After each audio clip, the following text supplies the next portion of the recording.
इस नाते कह रहा हूं, सपा बसपा कांग्रेस के लोगों, भाजपा के लोगों, कान खोल के सुन लो। ये वोट देने वाले लोग सबका दरवाजा खटखटा चुके हैं।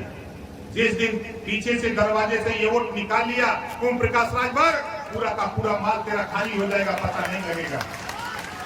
ये काम मास्टरमाइंड तो हमारी बिरादरी रहता की समाजवादी पार्टी, ये पता नहीं सपा के नेतवन के पता नहीं का समझ बा। ये तीसरा मोर्चा बनावत हुआ सर, अब दूसरा बनबे नहीं करे। बोला दूसरा मोर्चा बनल प्रदेश में नहीं बनल, तीसरा बनावत हुआ। लियावत के हुआ ममता जी के, केसीआर के, लालू जी के, ये यूपी में अखिलेश जी के एक वोट न दिया कि दियाई, एक वोट भी नहीं दिला सकता। ये तीसरा मोर्चा बना के मोदी जी के प्रधानमंत्री बनाओ बदे लड़त में।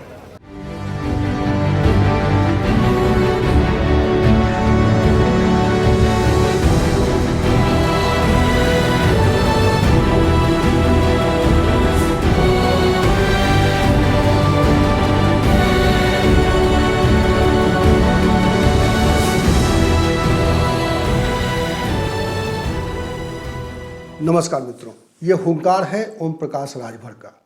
ओम प्रकाश राजभर उत्तर प्रदेश की राजनीति में एक ऐसे व्यक्तित्व के तौर पर उभरे हैं जो ज़मीन पर कुछ काम कर रहे हैं, ज़मीन पर ठोस काम कर रहे हैं, लोगों से बहुत ही बेसाख्ता संवाद स्थापित कर रहे हैं। अपने राजभर समुदाय में तो वो लोकप्रिय हो ही रहे हैं, लेकिन वो पिछड़ी जनजातियों को और पिछड़े समाज को लेकर एक साथ चलना चाहते हैं और इसको लेकर वो लगातार प्रयास कर रहे हैं। और उनका प्रयास केवल उत्तर प्रदेश में नहीं बल्कि बिहार में भी वो धीरे धीरे एंट्री लेने की कोशिश कर रहे हैं और बिहार में भी उनकी पार्टी की सक्रियता बढ़ रही है। और इस वीडियो में मैं ओम प्रकाश राजभर के कुछ डायलॉग्स आपको सुनाना चाहता हूँ। जी हाँ, डायलॉग्स ही हैं ये सियासी डायलॉग्स इसलिए इम्पॉर्टेंट हैं क्योंकि इसमें कई तरह के संकेत और संदेश हैं जो उत्तर प्रदेश की राजनीति में गहरी समझ रखते हैं। वो समझ रहे हैं कि किस तरह से उत्तर प्रदेश की ज़मीन पर इस वक्त राजनीति चल रही है। ओम प्रकाश राजभर के बारे में ये कहा जा रहा है कि वो भारतीय जनता पार्टी का दामन थाम सकते हैं। और इस वीडियो को अगर आप सुनेंगे, पूरा वीडियो सुनेंगे, तो आप समझ पाएंगे कि ओम प्रकाश राजभर बीजेपी से किस तरह की डील कर रहे हैं। ओम प्रकाश राजभर ने इस वीडियो में बताया है कि किस तरह से उत्तर प्रदेश में वो राजभर समुदाय को अनुसूचित जनजाति में शामिल कराने की लड़ाई लड़ रहे हैं।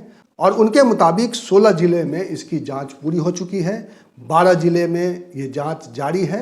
यानी ये जब 12 जिलों में और जांच हो जाएगी तो इसके बाद उनका ये कहना है कि वो चाहते हैं कि प्रदेश सरकार केंद्र को लिखकर भेजे। इसके बाद केंद्र से कैसे डील होगा ये वो जानते हैं और वो दावा कर रहे हैं कि आने वाले चुनाव में उनकी कोशिश है कि वो संसद में अपने 2 सांसद पहुंचाएं। ये सब कैसे संभव होगा, ये सब समझने की ज़रूरत है। ये सब भारतीय जनता पार्टी के सहयोग के बिना संभव नहीं है। और निश्चित रूप से ओम प्रकाश राजभर अपनी इसी चाल को, अपने इसी सियासी दांव को लेकर आगे बढ़ते हुए दिखाई दे रहे हैं।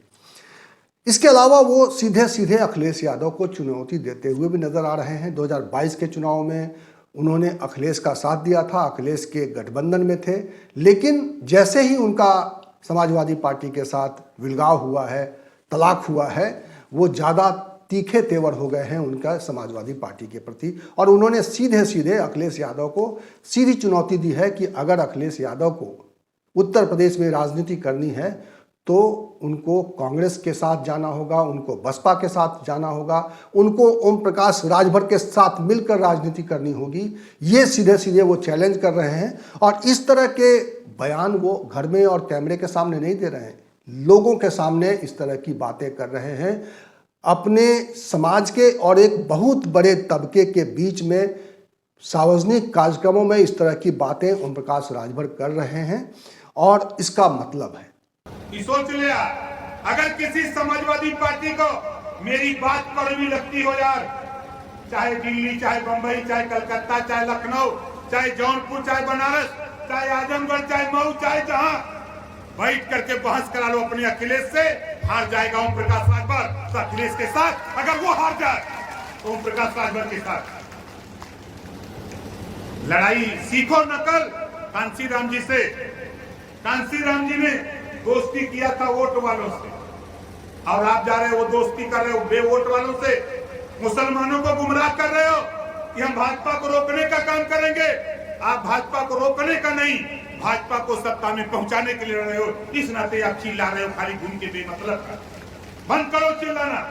अगर मोर्चा बनाना है तो दूसरा मोर्चा बनाओ। पौरू को तो जाओ कांग्रेस के यहाँ, सोनिया जी के पास जाओ, मायावती जी के पास जाओ, कुर्सी मिलेगी। ओम प्रकाश राजभर के पास आओ, कुर्सी मिलेगी। बंगाल जाओगे स्टूल पर बैठने मर्जी। बंगाल जा रहे स्टूल पर बैठने। कम से कम पूर्व मुख्यमंत्री और राष्ट्रीय अध्यक्ष हो, अपनी पद के गरिमा का भी ख्याल करो।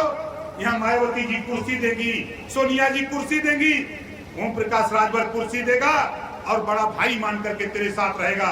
लेकिन तुम कहते हो ओम प्रकाश राजभर बनने में अखिलेश यादव जी विरासत में सीएम तो बन सकते हो, बन गए, लेकिन दोबारा सीएम नहीं बन सकते हो। ये ओम प्रकाश राजभर कह रहा है, नोट कर लेना, नहीं बन सकते। तूने वो चीज पैदा किया 5 साल की सत्ता में। तूने न पटेल को पूछा, न मौर्य को पूछा, न चौहान बिंद केवट मल्ला को पूछा, न राजभर को पूछा, न पासवान को पूछा, न प्रजापति को पूछा, आरक बंजारा बहेलिया को पूछा, न कश्यप बिंद केवट मल्ला को पूछा। जब सत्ता में तब तो हमको नहीं दिखाई दिया, आज दिखाई दे रहा है। आओ चलो, कहां चलोगे? ज़मीन पर जो राजनीति उत्तर प्रदेश में चल रही है, इस घनघोर राजनीति को अगर आप समझना चाहते हैं और करीने से समझना चाहते हैं, बारीक तरीके से समझना चाहते हैं, तो इस वीडियो को आखिर तक देखिएगा।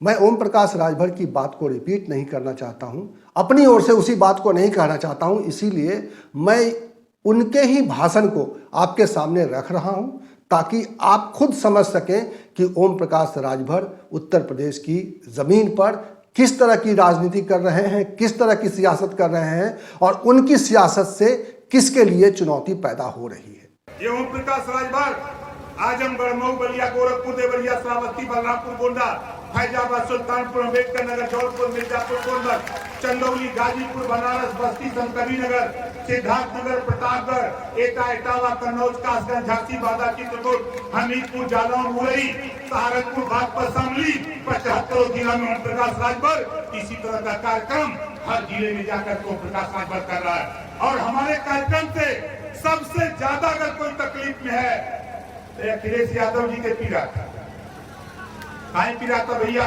तू ही सीएम रहबा, तू ही सीएम बनबा। पटेल जी न बनिहन, मौर्य जी न बनिहन, राजभर जी न बनिहन, चौहान जी न बनिहन, तू ही खाली बनबा। 4 बार तो सरकार है, तो हम बड़ी संख्या में मुसलमान वोट देला 20% में। अब समझ ला वोट मुसलमान देला सपा के। हम मुख्यमंत्री बनिए अखिलेश यादव जी। लेकिन आगे हम आपसे कहना चाहूंगा भाई कि देखो ये लड़ाई जो हम लोग लड़ रहे हैं, हमारी माताएं बहनें हैं, आप यहाँ हो। देश की आजादी की लड़ाई में राष्ट्रपिता महात्मा गांधी, चंद्रशेखर आजाद, भगत सिंह, सरदार वल्लभ भाई पटेल जैसे हमारे महापुरुषों ने ये जनता के बीच में आवाज लगाई कि देश आजाद होगा तो जो अंग्रेजों द्वारा हमको बर्बाद करने के लिए शराब पिलाई गई है, शराब की आदत डाली गई है, जिस दिन देश आजाद होगा पूरे देश में शराब बंद होगा। देश आजाद हो गया, संविधान बन गया, गांधी जी का प्रदेश, सरदार पटेल जी का प्रदेश, गुजरात में तो शराब बंद हो गई, जेपी जी का प्रदेश बिहार शराब बंद हो गई, पांडिचेरी बंद हो गई। सरकार कहती है कि आमदनी मिलती है। ओम प्रकाश राजभर कहते हैं जिस दिन सत्ता मिलेगी पहला काम करूंगा उत्तर प्रदेश में गुजरात और बिहार, पांडिचेरी की तरह सबसे पहले शराब बंद करके दिखाऊंगा, तब मानना कि ओम प्रकाश राजभर क्या चाहते हैं। बताओ कितने लोग चाहते हो कि शराब बंद हो जाए? हाथ उठाओ। चाहते हो ना? देखा जे ना पिया था वो तो उठावा था, जे पिया था नहीं उठावा था। जोरदार हाथ उठाइए, देखिए जे बंद करावल चाहता। हम लड़ाई दिशा तय करने वाले हैं। अब उत्तर प्रदेश में एक पार्टी बची है, बहुत अहंकार है, एक पार्टी खाली बची है, समाजवादी पार्टी, उसी से हमारी लड़ाई है। इनको जहां पीछे हम किए थे, अरे बात तो फिर देखिए, अभी 24 तो आने दो। 22 के चुनाव के पहले अगर किसी नेता, किसी पार्टी की चर्चा थी, सबसे ज्यादा टेलीविजन, अखबार, मैगजीन, सोशल मीडिया पे चर्चा थी, तो भारतीय समाज पार्टी ओम प्रकाश राजभर की चर्चा थी। और आज हमारे पत्रकार भाई लोग अब शुरू हो गया है कि राजभर जी किधर। जब मिलते हैं तो खाली यही पूछते हैं कि राजभर जी 24 में किधर। ओम प्रकाश राजभर जी, आज कह रहा हूं, ये इलाका ऊसर का था, हम भी पैदा ऊसर में हैं, ऊसर के दाऊद ऊसर है। इस इलाके में ऊसर में घास नहीं जानती थी सालिक भाई, लेकिन आज ये हरा भरा दिखाई जो दे रहा है, ये हमारे सभी साथियों के संघर्षों की देन है कि आज ये हरा भरा दिखाई दे रहा है। और मैं दावे के साथ कहता हूं, 24 महाराजा सुहेलदेव जी की विचारधारा कोई मानने को तैयार नहीं था। लखनऊ में महाराजा सुहेलदेव जी के पद चिन्हों पर चलकर ओम प्रकाश राजभर 6 मिलने पहुंचा। आप बताओ, सदन के अंदर लड़ाई लड़ने में ओम प्रकाश राजभर सफल है कि असफल है? कितने लोगों को लगता है कि सफल है? जरा हाथ उठाओ। सफल है ना? और ये बता देता हूं, घबराओ नहीं, 2024 में निशाने पर हमारे बिहार भी है। सीवान, नारा, छपरा, भभुआ, कैमूर, बक्सर, पश्चिमी चंपारण, पूर्वी चंपारण, बेतिया, नवादा, नालंदा, मधेपुरा, कटिहार, सहरसा, पूर्णिया, ओम प्रकाश राजभर 26 जिला वहां टेकअप कर लिया हूं। 38 जिला है। यूपी के साथ साथ बिहार में भी मन बनाया हूं। जितना आबादी जौनपुर में है, इसका 4 गुना ज्यादा आबादी खाली सीवान जिले में है, आपके सटा हुआ केवलिया के बगल में।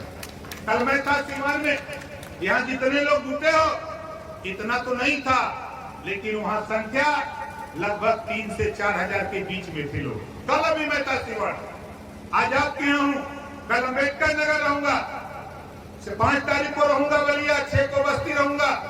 हम बैठे नहीं है, इसी तरह ये मन बनाया हूं। बस आपके आशीर्वाद की जरूरत है। 2024 में हम चाहते हैं कि महाराजा सुहेलदेव जी का साफा और पगड़ी, ये 13 पीला झंडा दिल्ली की पार्लियामेंट में पहुंचाना चाहता हूं। बोलो, कितने लोग चाहते हो कि दिल्ली की पार्लियामेंट में पहुंचाया जाए? क्यों पहुंचाना चाहता हूं? राजभर साथियों, कान खोल के सुन लो। अभी आपने टीवी अखबारों में पढ़ा होगा, सोशल मीडिया पे देखा होगा। अभी मैं सीएम से मिला था 3 महीना पहले। एक हाई कोर्ट का आदेश है, अनुसूचित जनजाति में 2 महीने के अंदर शामिल करने का प्रस्ताव उत्तर प्रदेश सरकार दिल्ली को भेजे। हाई कोर्ट ने 11 मार्च 2022 को आदेश दिया। किसी नेता की हिम्मत नहीं पड़ी, लोग डरते हैं, लेकिन ओम प्रकाश राजभर सीना ठोक करके मैंने सीएम योगी आदित्यनाथ जी से मिला और प्रेस करके कहा, एक प्रस्ताव दिल्ली भिजवाऊंगा। जांच हो रही है, 16 जिले में जांच हो रही है, और अभी 12 जिले में जिस दिन जांच पूरी हो जाएगी, मैं दावे के साथ कहता हूं, चाहे आप विरोध करो, चाहे कुछ भी करो, प्रस्ताव भिजवाने के लिए सीएम को मंच पे ला करके हम घोषणा कराएंगे कि हमें वे प्रस्ताव दिल्ली भेजो। ये प्रस्ताव दिल्ली से भिजवा दूंगा। अब भिजवाने के बाद 2 सांसद दिल्ली पहुंचाऊंगा। भारतीय समाज पार्टी का 2 सांसद दिल्ली रहेगा। अब दिल्ली में जो प्रस्ताव यहां से जाएगा, वहां प्रस्ताव पास होगा, वहां से आदेश आएगा यूपी, राजभर भाइयों, तेरा बच्चा, तेरी बेटी, तेरा बेटा 100 रुपए में एमए कर लेगा, बीएड कर लेगा, एमए कर लेगा, एम काम कर लेगा, बीएससी कर लेगा, बिना पैसे में पढ़ करके वो डॉक्टर, मास्टर, इंजीनियर, कलेक्टर बनने की तैयारी करने लगेगा। ये व्यवस्था हम लागू कराना चाहते हैं। आप बताओ, इसमें किसी को तो कोई एतराज नहीं है? पार्टी अपनी जिंदाबाद, लड़ाई अलग, हमारी लड़ाई अलग, देश की लड़ाई अलग। अगर कोई आके कहे कि ये गलत कर रहे हैं तो आप बताओ, अगर राजभर जाति को अनुसूचित जनजाति में शामिल करने का प्रस्ताव दिल्ली भेजवा करके वहां से पास करा दूं तो बताओ कितने लोग साथ दोगे, जरा हाथ उठाओ। अगर कोई आके कहे कि नहीं नहीं ये गलत है तो उनसे बता देना तेरी औकात रही है, समय का इंतजार करो, ज्यादा नहीं। अभी देखते जाओ 12 जिलों का गणना आ जाने दो, 12 जिलों का जो आंकड़ा आ रहा उसका आ जाने दो, जांच हो रही आ जाने दो, उसके बाद हम आपको उसकी विषय में हम आपको बताएंगे। उसमें फिर जरूरत हमको पड़ेगी आपकी, उसमें फिर आपको जरूरत पड़ेगी। दुनिया ताकत को सलाम करती है। हमारे बीच में जब मैं पहले आता था स्कूटर से, उसके पहले राजदूत से आता था। तो पेड़ के नीचे बैठे हैं कैलाश जी, खड़ा हो जाइए जरा, जोरदार ताली बजाकर स्वागत करिए इनका। जब पहली बार मिले तो कहें साहब पार्टी तो बना दे हुआ, ये मोटरसाइकिल से पार्टी चली। हम कहें इस मोटरसाइकिल को मत देखो कैलाश भाई, वो दिन पैदा करूंगा कि हवाई जहाज हेलीकॉप्टर भी फेल करके दिखाऊंगा। ये आज बताओ वो फेल कर दिया कि नहीं फेल कर दिया? और जिस दिन चाहो, एक नहीं 22 के पहले कहा था, एक नहीं 2-2 हेलीकॉप्टर लेके चलूंगा, और 2 हेलीकॉप्टर लेके गया था। बोलो सही है कि गलत है? मऊ हल्दरपुर में गया था ना। अरे जो देश जुगाड़ से चला था भैया, तो जुगाड़ तो राजभर के पल्ले। इस वीडियो में इतना ही। इसी तरह की चर्चा के साथ, इसी तरह के विमर्श के साथ और इसी तरह के सवाल के साथ मैं आपको मिलूंगा अगले वीडियो में। तब तक के लिए नमस्कार।